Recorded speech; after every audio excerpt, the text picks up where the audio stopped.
Hi friends, இப்போ நாம் சேப்பக்கிழங்கு 65 எப்படி செய்யுதுன்னு பார்க்கலாம். சேப்பக்கிழங்கு வேக வச்சு தோல் எடுத்து கட்டமாக கட் பண்ணி வச்சுக்கோங்க. அதுக்கு தேவையானது வெறும் மிளகாத்தூள், மஞ்சத்தூள், உப்பு, கார்ன்ஃப்ளவர் மாவு, இஞ்சி பூண்டு பேஸ்ட். கலர் பவுட்ரு வேணும்னா ஆட் பண்ணிக்கலாம், நான் போடலை. இப்போ அந்த சேப்பக்கிழங்கு நல்லா குட்டி குட்டியாக கட் பண்ணி நான் எல்லாத்தையும் போட்டு மிக்ஸ் பண்ணி வச்சுருக்கிறேன். இது 1 ஹவர் ஊறணும். நல்லா ஊற வச்சுக்கோங்க.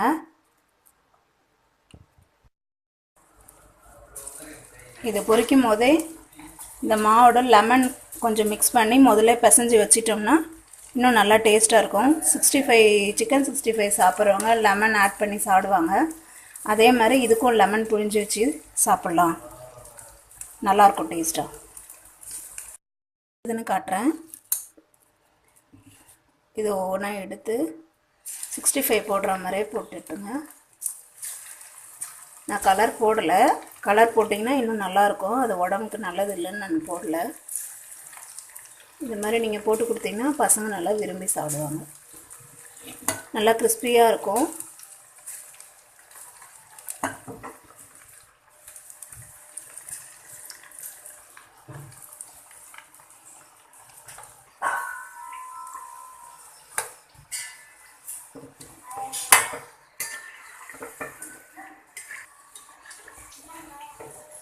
பாருங்கள், நல்லா பொரிஞ்சிடுச்சு. எடுத்துடுறேன். எடுக்கும்போது நல்லா சத்தம் கேட்கும் பாருங்கள்.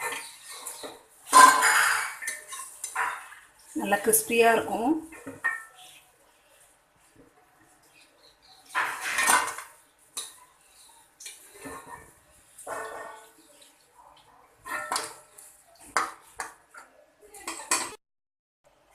இப்போ சேப்பக்கிழங்கு 65 ரெடி ஆகிடுச்சு.